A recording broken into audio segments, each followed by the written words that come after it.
Boa noite, meus irmãos, aqui presentes, né? E boa noite também aos irmãos da Rádio Ouvinte, da Rádio Espírita.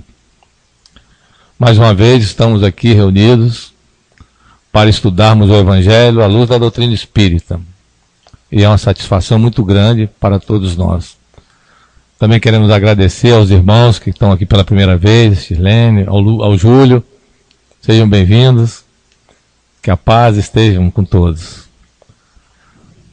Como de sempre, queremos falar que estamos falando aqui, meu nome é Oswaldo, diretamente do auditório da Federação Espírita do Estado do Espírito Santo, no Brasil. Transmitindo ao vivo para todo o Brasil e o mundo, através da internet, pela web, rádios.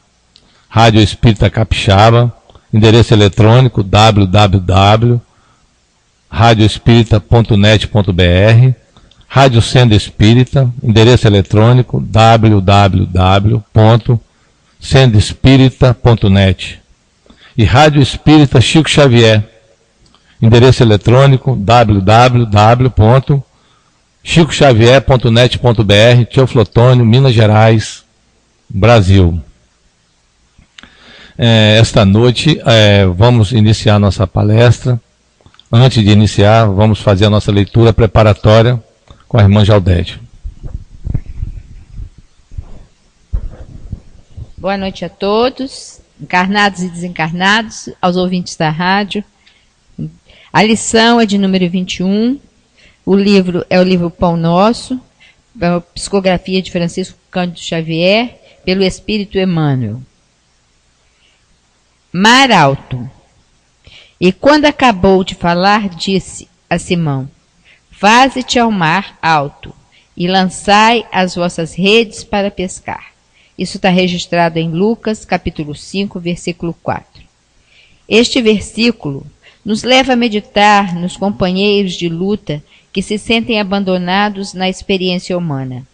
Inquietante sensação de soledade lhes corta o coração. Choram de saudade, de dor, renovando as amarguras próprias. Acreditam que o destino lhes reservou a taça da infinita amargura. Rememoram compungidos os dias da infância, da juventude, das esperanças crestadas nos conflitos do mundo. No íntimo, experimentam a cada instante o vago tropel das reminiscências que lhes dilatam as impressões do vazio. Entretanto, essas horas amargas pertencem a todas as criaturas mortais.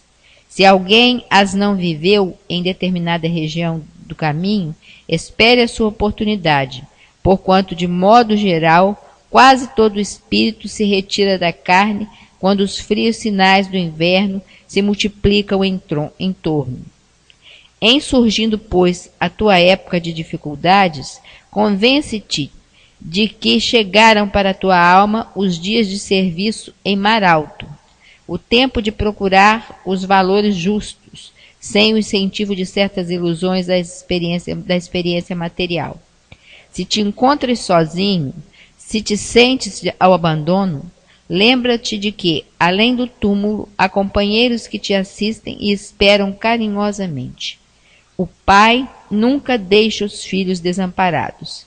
Assim, se te vês presentemente sem laços domésticos, sem amigos certos, na paisagem transitória do planeta, é que Jesus te enviou a pleno mar da experiência, a fim de provares tuas conquistas em supremas lições.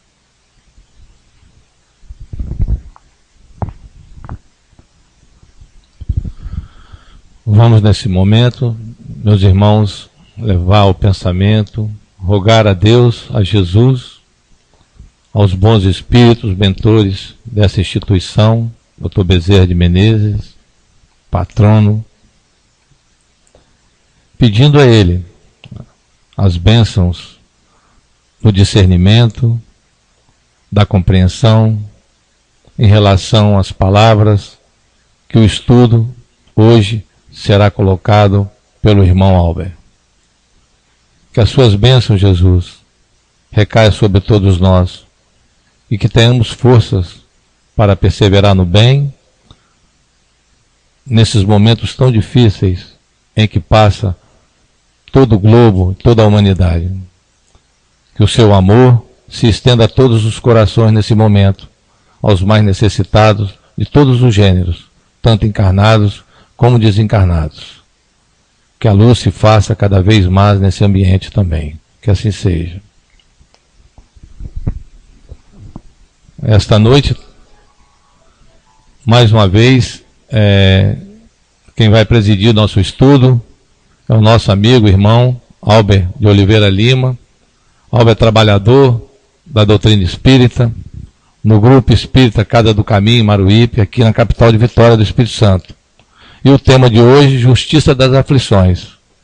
Então, meu amigo, meu irmão, uma palavra. Obrigado, Oswaldo. Obrigado, Jaldete. Boa noite, irmãos. Boa noite, irmãs. Boa noite, espiritualidade.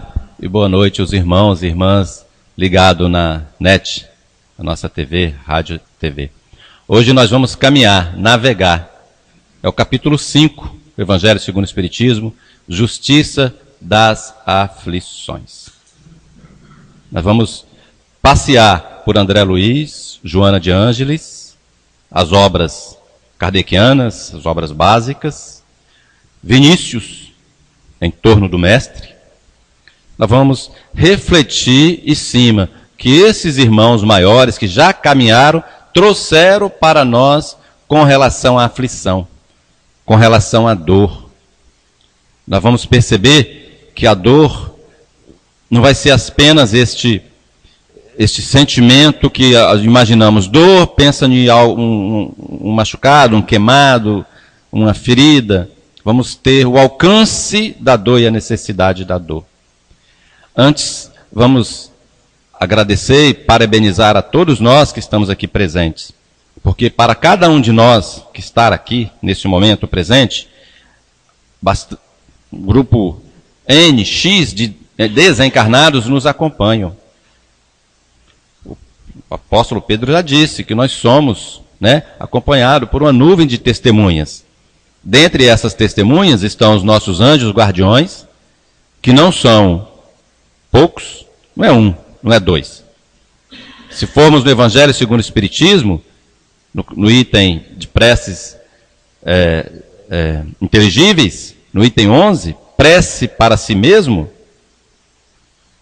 está lá, prece para si mesmo, prece aos anjos guardiões. Prefácio, no prefácio ele diz que nós temos uma quantidade, não fala números, mas fala que temos sempre um anjo guardião, que é um espírito superior, e temos anjos familiares, anjos simpáticos, espíritos amigos, benevolentes, que nos acompanham. E se nós aqui viemos, eles vêm. E temos aqueles amigos desencarnados que nós atraímos pelos nossos pensamentos, emoções, sentimentos, atitudes, e os atraímos. E aí eles vêm, são beneficiados pela psicosfera ambiente que é preparada pela espiritualidade desta casa, beneficiados pelas vibrações de sentimento fraterno da qual que nós estamos imbuídos nesse momento, e torna-se um verdadeiro manancial de luz a confortar as dores destes irmãos e as nossas dores, as angústias e as nossas angústias, e consequente as aflições. Nós vamos caminhando aqui. Eu queria, no final vou fazer dar os créditos e passar toda a bibliografia. Esse aqui, um abraço em nome de Deus, faz maravilhas, é sobre Bezerra de Menezes. Nós não vamos passar, mas só vou narrar para vocês o que queria dizer esse abraço em nome de Deus. Bezerra de Menezes, só abrir aqui, F5.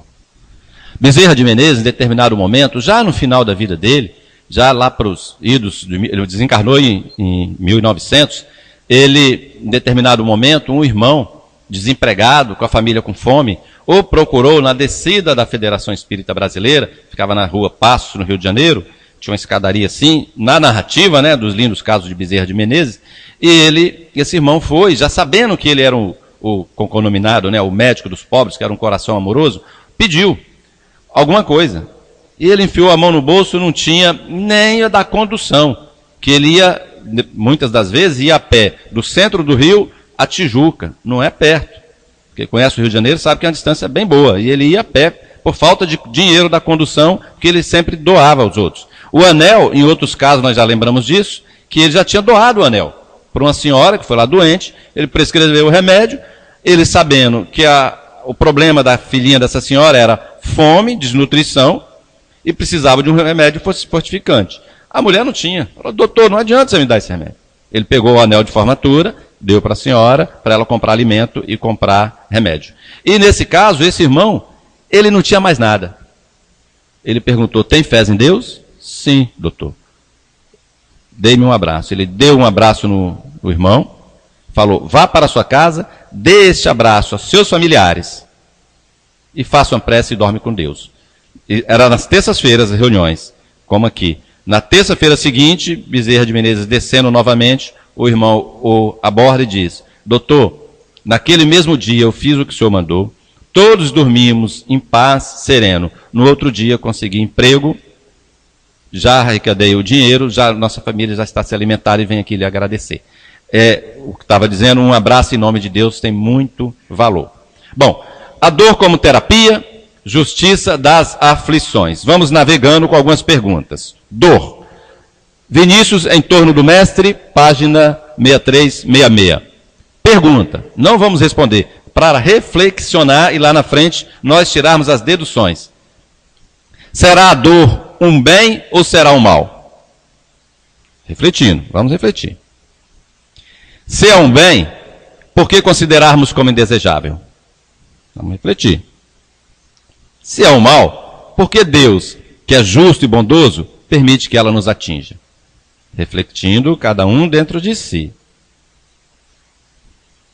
Será a dor punição ou castigo? Voltando às doutrinas dos antepassados, antes do advento do Cristo, era castigo. Para os hebreus, que tinham noção do Deus único, era o único povo que tinha noção do Deus único, existia determinadas seitas ou determinadas iniciações que tinham noção de Deus único, mas era restrito. Só naquele grupo. Quem tinha noção ampla do Deus único eram os hebreus. E o Deus dos hebreus, o Deus de Israel, o Deus de Abraão e o Deus de Jacó, era um Deus vingativo. Basta olhar o Velho Testamento que nós saberíamos disso, né?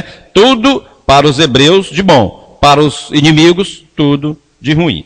Será a dor punição ou castigo? Vamos ver. Porque ela atinge também pessoas boas e justas. Quantos de nós não perguntamos sobre isso? Quantos e quantos? Tem um item no Evangelho segundo o Espiritismo que diz, se fosse um homem de bem, teria morrido. Né? Pois é. Seguindo. Cumpre, perguntando novamente, cumpre que a ela, a dor, nós nos submetemos, premidos pelas circunstâncias como vítimas indefesas? Perguntando novamente, é para nós abaixar a cabeça, colocar a cabeça no cutelo para perdermos como se fôssemos vítimas? Olharmos as nossas dores como se formos vítimas? Pergunta. Vamos perguntar de novo? Diante da dor, qual a atitude assumir, de revolta ou de submissão, incondicional e passiva? A aflição, a angústia, as dores da alma. Belíssimo livro do Hamed. Vamos ficar com revoltado ou submisso incondicional, passivo? A pergunta é assim. Bom, eu estou com uma doença, estou num hospital, estou lá há 6 meses numa cama, e naquela cama de colchão de água, que não posso deitar está ruim, sentar está ruim, barriga cheia está ruim, barriga vazia está ruim. Aí eu dizer assim, não, se eu estou sofrendo, porque eu mereço. Eu mereço. A pergunta é essa. Eu estou sofrendo, eu mereço. Ok, chegamos a essa conclusão. Como eu estou absorvendo esse sofrimento? Passivamente? Eu estou transformando dentro de mim o que gerou aquela doença? Para entender a dor, é preciso, antes de tudo, entender a vida. Vamos navegar um pouquinho, sem aprofundar muito, entender a dor. De onde viemos? Perguntas, mais perguntas. Primeiro, perguntas objetivas em cima da dor. Agora, perguntas claras, explicadas pela doutrina espírita, que nós vamos resumir na frente. De onde viemos? A doutrina espírita já nos esclarece. Vamos lembrar ali na frente. O que somos, nós já sabemos. O que estamos fazendo aqui nesse plano? Para onde vamos? Poderíamos responder agora, mas é preciso que insira dentro de nossa mente, para depois nós continuarmos perguntando. Mesmo sabendo de onde viemos, nós temos que nos questionar. Para quê? Essas perguntas, para alicerçar dentro de nossa consciência a fé esclarecida, sem dogma. A fé raciocinada. Não porque o Albert ou qualquer outro palestrante, o Eliomar Borgo, o Wallace chegou e falou, é assim. Não. Nós mesmos deduzirmos a razão por que acreditamos, porque temos fé. Para onde vamos? Entender o cenário que é a vida. Vamos lá. Acima de tudo, Deus. Questão número 1 de O Livro dos Espíritos, está lá, que é Deus. Causa primária de todas as coisas, e etc e tal. Da 1 a 13, não é definição, é uma ligeira explicação sobre Deus. Não definindo. Tanto não está definindo, porque a pergunta começa sem o artigo definido. A questão não tem o que é Deus. Esse artigo o, para nós da gramática, é artigo definido, que define o belo, o bonito, o feio, o artista. Sem o artigo o, está lá, que é Deus.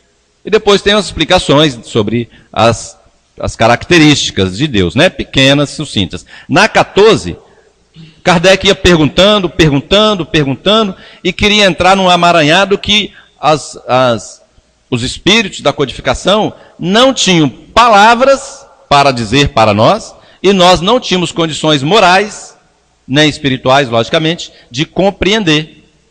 E aí, na 14, os espíritos da codificação dizem claramente assim, não entreis de um labirinto de onde não podeis sair. De mais a mais, tende muito o que observar, a começar por vós mesmos. Observai o vosso egoísmo e o vosso orgulho. Não entrei num labirinto de onde não podeis sair. Tem mais outras coisas na pergunta, ela é maiorzinha a resposta. Pergunta 14 de O Livro dos Espíritos. Acima de tudo, Deus.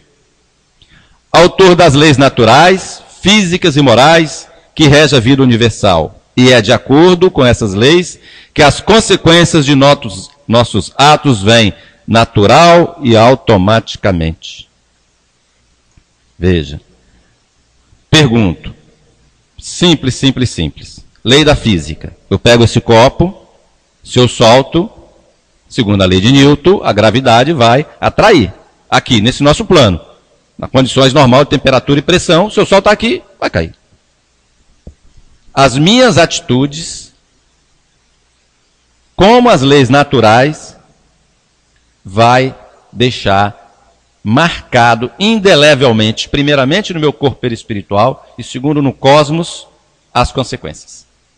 Para tudo eu vou gerar as consequências. Nessas consequências, nessa colheita, existe uma lei maior que é a lei de amor, que lá na frente nós falaremos. Daí surge a máxima, a cada um será dado segundo as suas obras. Jesus. Entender o cenário que é a vida. Entre Deus e nós temos Jesus. Jesus, o governador planetário. Antes do mundo existir, eu sou. Jesus dizendo a João. Tem uma passagem lá em João, que Jesus dizendo falando sobre ele, né?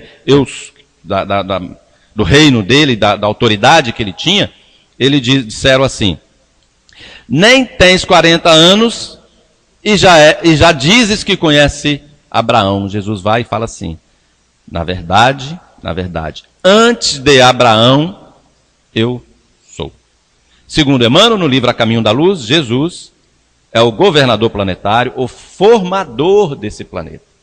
O criador, junto com outras entidades, né? Ele é o criador e o mantenedor da vida nesse planeta. Isso, pela ciência, 4,5 bilhões de anos-luz, de anos atrás, anos-luz não, anos normais, 365 dias, Jesus já estava coordenando a formação desse planeta. O administrador maior do planeta, mestre enviado por Deus para nos ensinar e exemplificar as suas leis. No amor, resumiu todos os seus ensinamentos. Amar ao próximo como a si mesmo e amar a Deus sobre todas as coisas. Quem somos? Espíritos imortais, criados simples e ignorantes, mas com o germe da perfeição. Para nós, da doutrina espírita, nós somos evolucionistas. Viemos dos reinos inferiores da natureza, do mineral ao vegetal, ao animal, ao reino nominal onde estamos, e chegaremos ao reino angelical. No livro dos Espíritos, na questão 540, fica claríssima essa afirmação, quando ele diz que na natureza tudo se encadeia, tudo.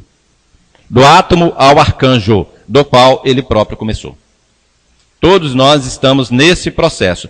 E, no princípio, segundo o livro Gênese, das obras básicas, não, o livro A Gênese, não o livro Gênese do Velho Testamento, o livro A Gênese da obra básica, vem explicando que no princípio, no livro dos Espíritos também fala disso, né? Deus, que é a causa primária, o amor em perfeição, ele com o auxílio do Criador, ele criou dois princípios, princípio inteligente e princípio material. Para que se evolua o princípio inteligente e para que se aperfeiçoe o princípio material, é necessário ambos estarem em contato. Então, da formação dos primeiros minerais, já existia ali o princípio inteligente. Da evolução dos séculos e séculos das eras cósmicas, esse princípio inteligente evoluiu-se e chegamos nesse estágio de hominal. Criados simples e ignorantes, sem o conhecimento. Diz aqui, com o germe da perfeição. O que seria o germe da perfeição? Todas as virtudes divinas. Se pudermos dizer que o Pai tem virtudes divinas, o Pai ele tem tudo em perfeição, em superlativo. Nós temos dentro de nós essa perfeição relativa. Temos a condição, sim, de nos aperfeiçoar durante essas idas e vindas, nascimentos e morte, nascer, morrer, tornar a nascer, morrer novamente, tornar a nascer, esse caminho, nos evoluir e chegar à condição de espíritos puros. É nessa condição que Jesus disse claramente, vós sois deuses, farão o que eu faço e muito mais. Somos deuses agora? Sim, somos deuses de nós mesmos, porque nós comandamos a nossa vida. Ninguém externo pode comandar as nossas atitudes, só nós. Então, nesse momento, somos deuses de nós mesmos.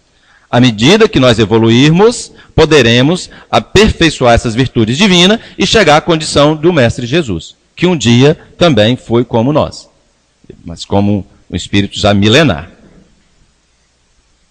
Somos hoje o resultado do progresso que realizamos em incontáveis reencarnações. Encarnamos mais de uma vez neste plano, tendo como missão principal a evolução. Evoluir intelectual e moralmente, a única fatalidade, lei de progresso. Por que ele diz isso? A única fatalidade? Tem outra fatalidade, sim. Tem. A morte. Outra fatalidade. Quando estamos nesse estágio evolutivo, o renascimento. Para a nossa evolução, temos que renascer no plano da matéria ainda. Deixaremos de renascer no plano da matéria quando chegarmos a condições de espíritos puros. Deixaremos? Não, Jesus não deixou. Poderemos renascer como o Mestre renasceu, para nos alavancar o progresso da humanidade. Planeta Terra, provas e expiações, habitado por espíritos retardatários. Daí se explica porque a dor é patrimônio comum a todos os homens. Provas e expiações é a característica desse nosso planeta. Segundo o livro dos Espíritos, existem outros tipos de mundos. Existem os mundos primitivos. São espíritos ainda em escala evolutiva e inicial. Poderemos dizer que seria a Terra há 10 ou 15 mil, antes da idade da escrita, antes da sociedade, antes da coletividade, antes do homem tornar-se um sedentário. Viviam em cavernas, né, nômades, passeando e apenas caçando. Estaria um nível de mundo primitivo. Nós já estamos provas e expiações. Existe também mundos de regeneração. Esses mundos de regeneração é o destino do nosso planeta. Quando? Breve. Para quem? Para o Criador. Para nós não sabemos. Mas podemos ter uma pálida ideia. Pálida ideia. Mais ou menos assim. Estamos, característica do mundo de provas e expiações. Predomínio da dor. Predomínio do mal. Características de mundos regenerados. Predomínio do bem.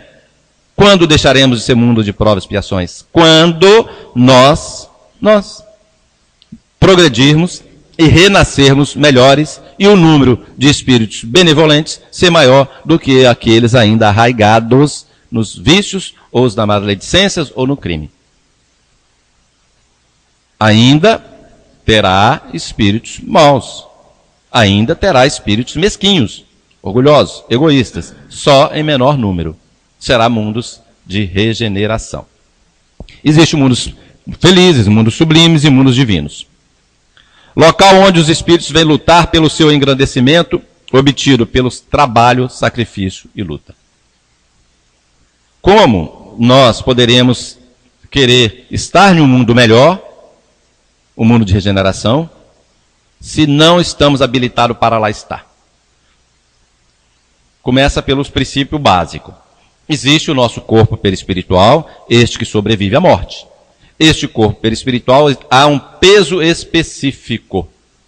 Cada ser, cada individualidade tem um peso específico, tem uma contextura deste corpo perispiritual. E cada orbe, cada planeta, existe um fluido cósmico universal. Lembra que eu falei? No princípio Deus criou o princípio material e o princípio espiritual. Esse princípio material há o fluido cósmico universal, de onde deriva tudo que é matéria. E essa atmosfera que envolve esse planeta é derivado do fluido cósmico universal. De Júpiter é outro tipo de fluido, de Marte é outro, de Vênus é outro. E esse corpo perispiritual nosso, que sobrevive à matéria, que reveste o espírito, esse corpo é matéria. Matéria. Porém, mais rarefeita do que essa matéria, em vibração mais sutil. Essa matéria é retirada do fluido cósmico universal deste globo. Nós temos condições de assimilar deste globo. Se formos para outro globo e não tivermos condição, quer dizer, não vamos, porque nós não temos condição de assimilar aquela matéria mais sutil daquele globo. Agora, se for um espírito que tem condição, já um espírito mais esclarecido, que está aqui em missão, ele muda o corpo perispiritual dele, quando ele for para outro globo, na natureza, na velocidade de um relâmpago. Isso segundo o livro dos Espíritos. A dor. Vamos, Emmanuel. A dor vem realizar a obra que não foi possível ao amor, edificar por si mesmo. Existe um belo ditado que diz que ou vai pelo amor ou vai pela dor. Parece que é brincadeira, é refrãozinho, mas é a realidade. A dor se define não como objeto ou finalidade da vida, mas como meio que conduz os espíritos àquele objeto e àquela finalidade, Vinícius, em torno do mestre. Ele quer dizer que o objetivo da vida é a dor? Não. O objetivo da vida é o aprendizado. Nós estamos no mundo, nós já falamos, provas e expiações. Vamos diferenciar? Vamos. Nós estamos estudando. Estamos lá na faculdade lá. Estudamos filosofia. O professor vai falar assim, tem aqui prova, sexta-feira. Ocorre que nós temos outras atividades, o trabalho, a família, o parente doente, a casa espírita, e nós chegamos para o professor, e nós somos um aluno que frequenta, um aluno bom, um aluno exemplar. Professor, meu bom amigo, eu não posso fazer essa prova nesse dia. Eu posso fazer no outro dia, agora não dá. O professor, reconhecendo que é um aluno esforçado, que está fazendo por merecer, que luta, que busca, que trabalha, ele vai dar o 0 para esse cidadão? O professor vai falar, tudo bem, você fez por merecer. Marcaremos outro dia de prova. Prova. ao momento de passarmos por uma provação, se nós nos encontrarmos em trabalho no bem, de trabalho de fraternidade, de busca, de aprendizado, essa prova pode ser adiada ou amenizada. Segundo Emmanuel, nós vamos ver também André Luiz no livro Missionário da Luz, veremos na frente. O que eu quero dizer é que trabalho no bem? Ok. Eu estou fazendo assistência num bairro carente, estou lá todos os dias, todo tipo de assistência. Aquele trabalho no bem que eu estou fazendo está trazendo para mim alguma transformação? Eu estou mais generoso, mais bondoso, mais tolerante, mais humilde, mais paciente? Estou. Ótimo. E se eu não estiver? Aquele trabalho no bem vai ficar para outro momento. O trabalho no bem, segundo os espiritualidade, é todo trabalho que produz a transformação moral no ser, é um trabalho no bem. Porque seria muito fácil aqueles que tivessem mais poder aquisitivo fazer esses trabalhos e não fizer a transformação interior.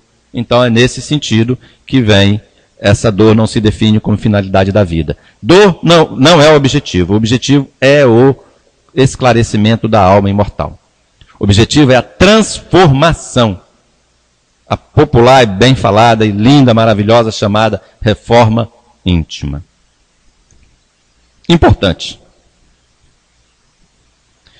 Doutrina espírita esclarece que nem todo sofrimento é uma reação pura e simples de um mal cometido. Eu pergunto a vocês, qual foi o mal que Jesus cometeu? Vamos um pouco mais ainda. Qual foi o mal que Francisco de Assis cometeu? O querido irmão Francisco de Assis sofreu bastante. Haja visto que aquele poema que ele fez da Irmã Dor, foi quando ele estava com o olho com glaucoma, catarata, e o Frei Leão foi queimar. Porque antigamente não tinha recurso. Dava catarata, dava glaucoma, tinha que queimar o olho, em ferro em brasa. E ele cantando a sinfonia de alegria e passando pela dor. Será? Nós não sabemos as naturezas, nem o grau espiritual do Chico Xavier. Sabemos da obra dele. Mas sabemos que ele passou por dores N's, a labirintite, os olhos, né? Angina, teve várias. Perguntamos, será que ele era uma dor, provação, era uma expiação? Nós não sabemos, mas é só uma colocação que a doutrina vem colocando para nós, que nem todo sofrimento é uma reação pura e simples de um mal cometido. Por quê? Vamos lá. Que a dor não fere apenas os culpados, que muitos são espíritos ávidos de progressos que escolheram vidas penosas para concluir sua depuração e ativar o seu progresso. A dor, a origem da dor. Causas das aflições, bem-aventurados, está lá no capítulo 5. As vicissitudes da vida derivam de uma causa pois, se Deus é justo, justa há de ser esta causa. Está no Evangelho, lá no belíssimo capítulo 5, né? Bem-aventurados aflitos. Vamos seguindo. 3 dores. Evolução em 2 mundos, André Luiz. Capítulo 19. Dor evolução, dor expiação, dor auxílio. Vamos destrinchar essas dores. Dor evolução. A dor é ingrediente dos mais importantes na economia da vida em expansão. O ferro sob o malho, a semente na cova, o animal em sacrifício. Tanto quanto a criança chorando para desenvolver os próprios órgãos, sofrem a dor evolução, que atua de fora para dentro, aprimorando o ser sem a qual não existiria o progresso. Fora para dentro. Seguindo Jesus e o cego de nascença, passagem de João 9:1-5 diz assim: Rabi, quem foi que pecou, ele ou os seus pais, para ele nascer cego? Resposta: ninguém pecou, nem ele nem os pais. Foi para que nele se manifestassem as obras de Deus. Por que eles perguntaram isto? Porque na tradição hebraica dizia que os filhos, na nossa igreja, creio, não sei se ainda é assim, a igreja também nossa católica diz que os filhos, né, recebe as punições pelos pecados dos pais. No Evangelho segundo o Espiritismo é explicado. Lá no Velho Testamento, está lá claro. Segundo nota de rodapé no livro Evangelho segundo o Espiritismo, que para os hebreus, os filhos receberiam os castigos dos erros dos pais a partir da 4ª geração. Eu pergunto, a 4ª geração não pode ser nós mesmos renascidos? Pode. Aí na nota de rodapé, para acomodar e negar a teoria da reencarnação, isso não é palavras minhas, palavra do Evangelho segundo o Espiritismo.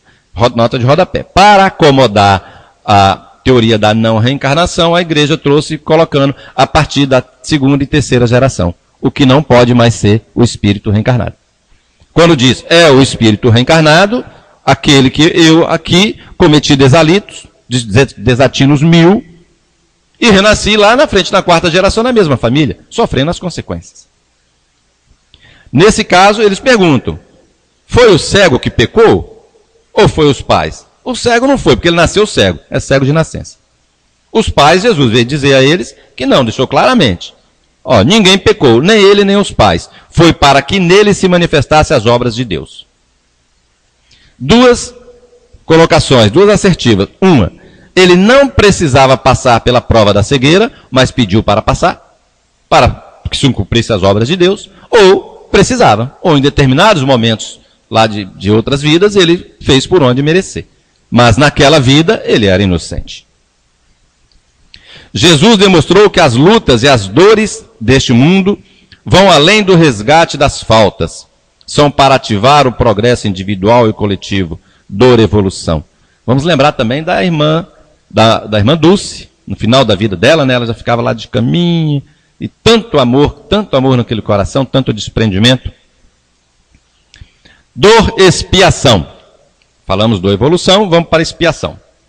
A dor e expiação que vem de dentro para fora, marcando a criatura no caminho dos séculos, detendo-a em complicados labirintos de aflição para regenerá-la perante a justiça. Gente, não fugimos à contabilidade divina. Aquilo que nós cometemos contra a lei, os ensinos do Criador, há de nós arcarmos com as consequências. Nós somos livres para agir, livres determinados, não totalmente livres, mas dentro de um círculo de crescimento, para agir. E somos obrigados a colher. E muitas vezes, é bom que se diga, também o apóstolo Pedro já nos alertou, o amor cobre multidões de pecados. Nós passamos antes dessa dor, expiação, por condições de aprender pelo amor. A condição foi dada. Foi dada uma vez, a pessoa erra novamente. Foi dada outra, foi dada outra, foi dada outra. Chega o momento que entra a dor expiação. Qual a diferença da dor provação, da prova para expiação, novamente falar? A prova, eu comecei falando, você pode postergar. Pelo seu trabalho incessante, pela sua fé, pela sua transformação íntima, pelo seu crescimento espiritual, você pode adiar, amenizar, postergar. Prova. Expiação, não. A expiação, você já teve as suas chances, e se fosse continuar a te dar mais chance, a pessoa ia se complicar mais ainda. Aí são essas doenças que as pessoas congênitas que já nascem naquele estágio. As criancinhas que já nascem naquele estágio, esses casos de bala perdida que deixam as pessoas tetraplégicas. Você vê situações que criança que cai na linha do trem, o trem passa e por cima não, passa e não atinge a criança. A gente vê pessoas que, acidentes incríveis, não acontece nada. Outros tropeçam, bate a cabeça e fica tetraplégico. Então, teria que passar por isso. É fatalismo, mas fatalismo divino não. Fatalismo nosso. Nós que agimos lá e arcamos com as consequências aqui. Tivemos as oportunidades, não aproveitamos. E não é castigo, tá, gente?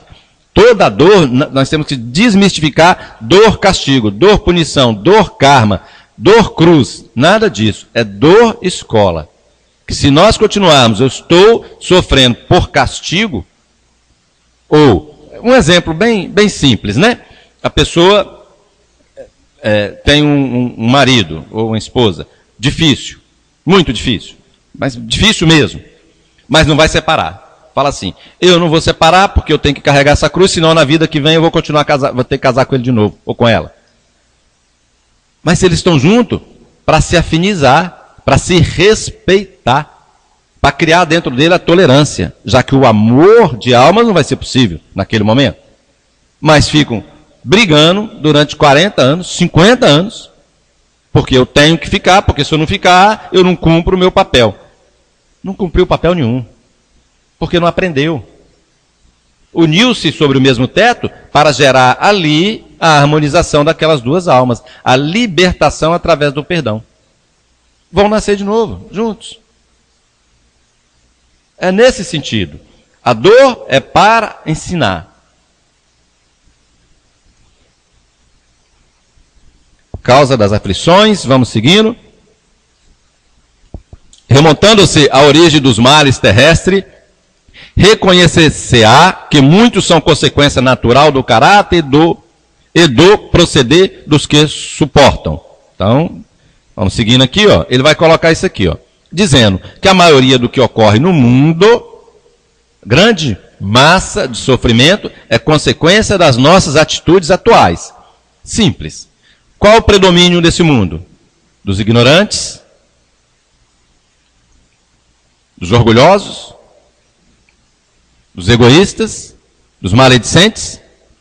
Se eu ajo desta forma, eu vou atrair, obviamente, consequências já. O orgulho tem consequências imediatas. A maledicência tem consequência imediata. E ele vem botando, ó, imprevidência, orgulho, ambição, excesso, maus pensamentos, mágoa, revolta, ódio. Ele vem jogando isso aí para nós. Está no Evangelho segundo o Espiritismo. Dor auxílio, a outra dor. Dor evolução, dor expiação, dor auxílio. Pela intercessão de amigos devotados à nossa felicidade e à nossa vitória, recebemos a bênção de prolongadas e dolorosas enfermidades no envoltório físico, seja para evitar-nos a queda, seja mais frequentemente para o serviço preparatório da desencarnação. O que ele quer dizer? Serviço preparatório da desencarnação. Muitos de nós não estamos preparados para desencarnar. A maioria. O que é preparado? Ao nascermos, se falar a base científica, o que ocorre? Na fecundação, óvulo, espermatozoide, ligou, formou uma célula só. Naquele momento da fecundação, que formou a célula única, o ovo, ali já está vinculado à semente espiritual. Já tem um espírito vinculado ali. Vai ter a transformação celular, a divisão celular. Que daquela célula vai ter a divisão celular, né, a metástase, e vai dar todo esse corpo que nós temos. Para cada célula do corpo físico que está sendo transformado, está vinculado uma célula do corpo perispiritual. Para cada uma. Então o corpo perispiritual nosso está vinculado a este corpo, célula a célula. Ou melhor, átomo a átomo. Energeticamente. Eu pergunto a vocês. Pega dois ímãs potentes e tenta tirar. Não consegue. Potentes esses ímãs. Você vai fazer o que atrai eles? Energia magnética. Nós estamos ligados energeticamente, o corpo perispiritual com o corpo físico. Vivemos de forma tal de, à medida que vamos chegando à decrepitude, no momento de desencarnação, continuamos ligados. O que liga? Pensamentos, desejos, apegos à Terra. Se desencarnarmos, continuaremos ligados. E o sofrimento é maior. A misericórdia do Pai permite vir uma doença, porque a doença afrouxam-se os laços perispirituais. Essas doenças vão minando o corpo e vai afrouxando os laços perispirituais para ser mais rápido, mais fácil o deslocamento do corpo perispiritual do corpo físico. No livro André Luiz, Obreiros da Vida Eterna, o André Luiz, junto com o Jerônimo, junto com Luciana e junto com o Padre Hipólito, eles vêm aqui no plano para proceder essa separação de pessoas que iam desencarnar. E ele vai narrando. Teve o caso de Tobias, que Tobias era um trabalhador espírita muito bom, muito aquele denodado, aquele que comprometido. Mas, porém, a família dele não era. E pra você ter ideia, no momento de desencarnação, que já era uma desencarnação fácil, o desligamento dele foi a mais difícil. Por quê? Pela família. Pela família que tanto chorava e ele não queria deixar a família. Ele ficava com pena, com dó, vendo os filhos, a esposa chorando, e ele, ainda novo, 56 anos, e não queria. E aí, o mais difícil foi o do Tobias. Então, ele diz esse estado aí, ó, para preparar para a desencarnação, e em cima ele diz, intercessão de amigos devotados à nossa felicidade e à nossa vitória, recebendo bênção de prolongadas dolorosas enfermidades. No caso de André Luiz, também no livro Mensageiro, tem um cidadão lá, um cara distinto, e ele estava abandonando os compromissos com ele mesmo, com o crescimento dele, o compromisso que ele tinha com a família, por outros, pela leviandade. E foi narrado desse fato, conjuntamente com André Luiz, Alexandre, foi proporcionado uma doença cardíaca a ele. Não estava em provação, não estava no livro, podemos dizer, kármico, não estava programado para essa doença cardíaca. Mas aquela doença veio para alertá-lo. Para ele, enquanto ficar lá uns 6, 7 meses só se recuperando, ele refletiu o que ele fazia da vida dele. Pois então, as 3 dores, vão voltando aqui relacionado. Dor, expiação, passado. Expiação, nós agimos no passado e a consequência é agora. Dor, auxílio, presente. Essa dor que eu estou te falando da doença, nesse momento que é necessário nós exemplo, uma pessoa que só trabalho, esquece dos bens imperecíveis da alma e só trabalho, matéria, vem uma dorzinha dessa auxílio para ele refletir que existem outros objetivos na vida. Presente, dor, evolução, futuro. São as dores que vêm de fora para dentro, como foi falando do ferro, do diamante, dos animais, e de nós mesmos para o nosso crescimento visando ao futuro. Esse livro, essa narrativa, Evolução em 2 Mundos, André Luiz. Como enfrentar a dor? Pessoas vivenciam as mesmas experiências de forma diferente. Postura depende do entendimento de cada um, a fé na vida futura. Como enfrentar a dor, eu digo assim, o que é a dor para mim, para ele não é. O que é um sofrimento? Eu chegar no meu trabalho amanhã e o patrão fala assim, olha, você está desempregado, a empresa está assim, você está... Eu posso entrar num desespero, pirar o cabeção, me desesperar, cometer uma loucura. O outro pode simplesmente falar, bom, fazer o quê, né? Tá certo, eu já tenho 55 anos, o mercado de trabalho não me aceita, mas Deus proverá. Ir para casa, botar um prato de comida, conversar com os filhos e dormir. E o outro pode desesperar. Reações distintas. Eu posso estar dirigindo no trânsito, o outro ir lá, eu, no caso, né, cometer uma barbeiragem, o outro me xingar de tudo quanto é nome, xingar todas as minhas gerações, eu tomar uma atitude de violência. Perseguir ele, buscar uma arma, bater no carro dele, ou simplesmente dizer, me desculpa, o cara não vai aceitar, vai continuar xingando, você fala, vai com Deus, e deixa ele com Deus. Reações distintas. Cada ser interage com o meio que ele vive de forma diferente. Essa postura depende de cada um. E vai principalmente no quê? Na fé na vida futura. Essa fé na vida futura dá para dentro de nós, deixa dentro de nós uma certeza que não compensa nos irritarmos, criarmos casos porque chamamos de picuinha. Picuinha de trânsito. E entre outras, trânsito é só um exemplo. Seguindo. O ponto de vista, Evangelho segundo o Espiritismo, diz assim. Motivo de resignação. As provas têm por fim exercitar a inteligência, tanto quanto a paciência e a resignação. Pode dar-se que um homem nasça em posição penosa e difícil, precisamente para se ver obrigado a procurar meios de vencer as dificuldades. A resignação tem o poder de anular o impacto do sofrimento. André Luiz. Resignação tem o poder de anular o impacto do sofrimento. No Evangelho segundo o Espiritismo, naquela continuação no capítulo 5, diz que nós, quando estamos resignados e com fé e olharmos para o alto, a cruz torna-se leve. Ao tempo que olharmos, abaixarmos a cabeça, a cruz torna-se pesada. O que é ser resignado? Estabelecer uma relação de paz com a minha história, com a minha realidade. Paz comigo mesmo. Quando Cristo disse, bem-aventurados os aflitos, o reino dos céus lhe pertence, não se referia de modo geral aos que sofrem, visto que sofrem todos que se encontram na terra. Felicidade não é deste mundo, como Jesus já disse. Se sofre todos que se encontram na terra, então todos são bem-aventurados? Nós sabemos que não. Então, seguindo aqui, vamos ver. Não basta sofrer simplesmente para evoluir moral e espiritualmente. Indispensável é saber sofrer, extraindo as boas lições de cada vivência, por mais difícil que pareça. Tem um livro chamado Mereça Ser Feliz, Irmãs do Fogo. Belíssimo livro. Lá tem uma narrativa de um cidadão, presidente de casa espírita, trabalhador espírita por 40 anos, denudado aquele. Porém, os 40 anos em depressão. Depressão gerada por ele mesmo. Desencarnou.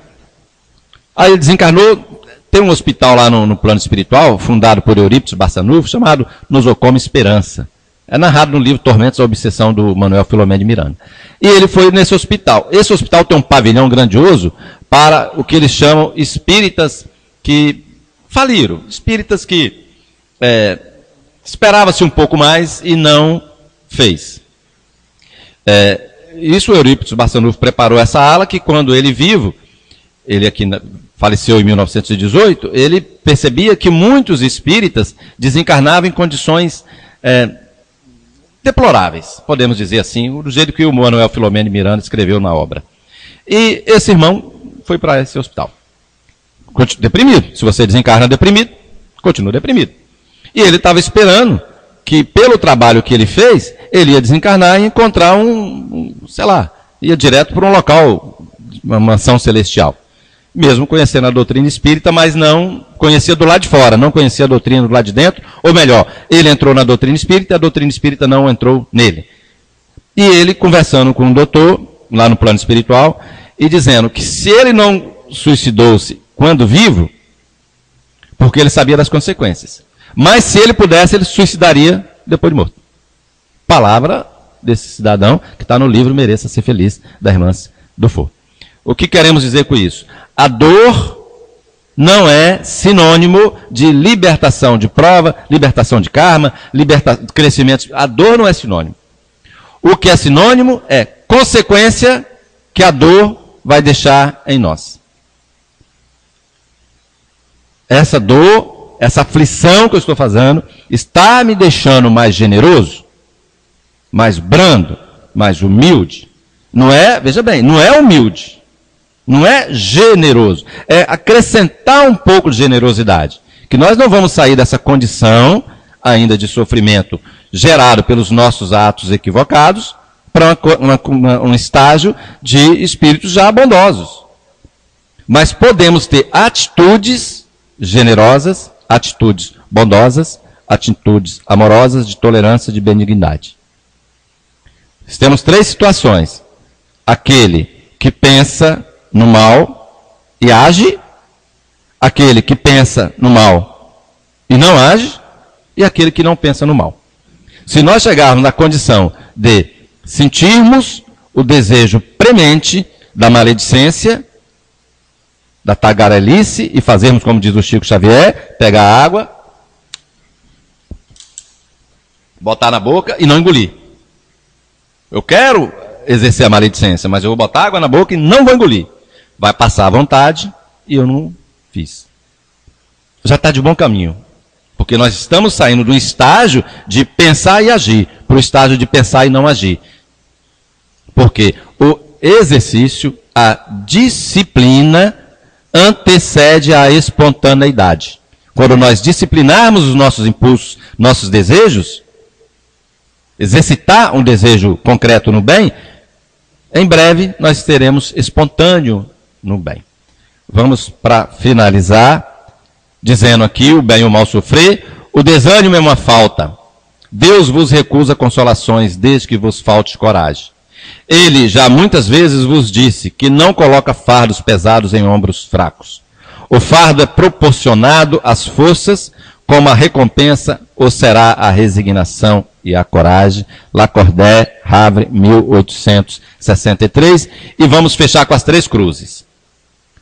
As 3 cruzes é no Calvário de Jesus, né? Nós estamos lembrando. Nós tínhamos lá Jesus no centro, né?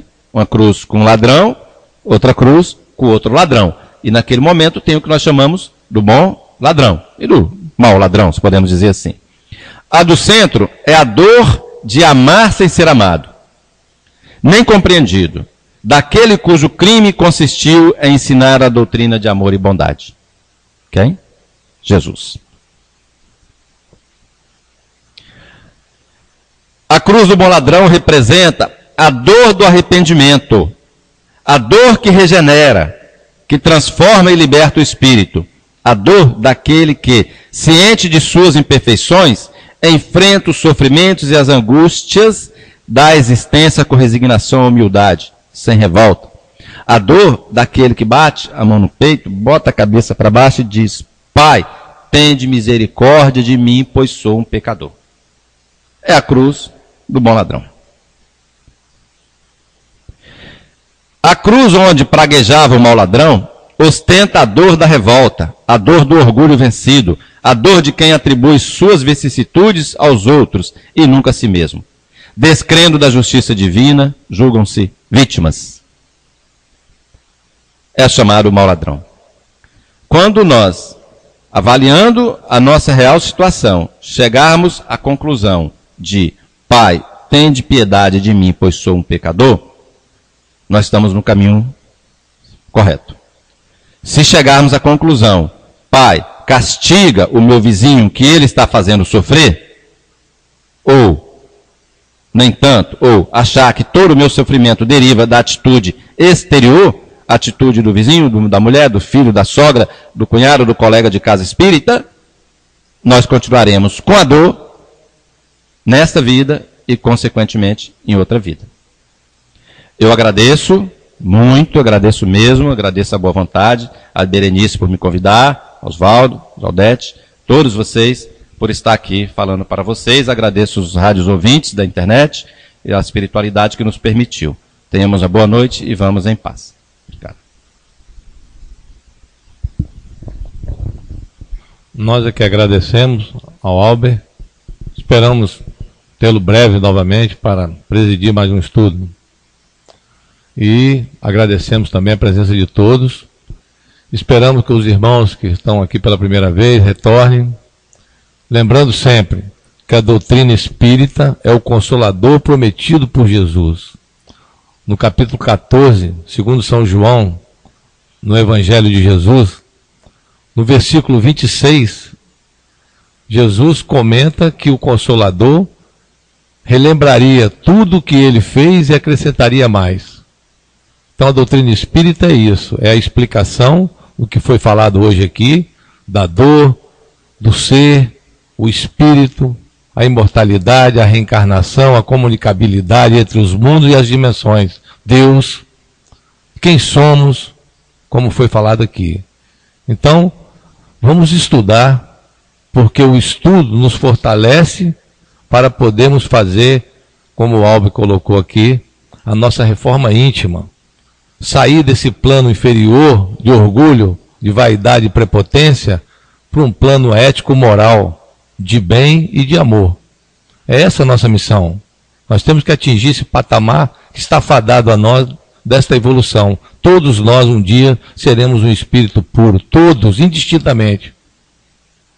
Então, está aí, ó, nós estamos numa casa que é do Mestre, é onde se prega o Evangelho e busca ensinar-nos a praticar o Evangelho.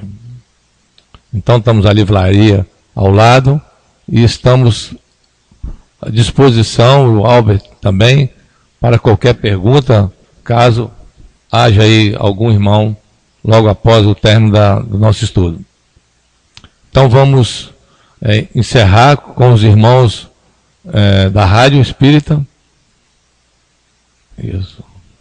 Uma boa noite para todos e até a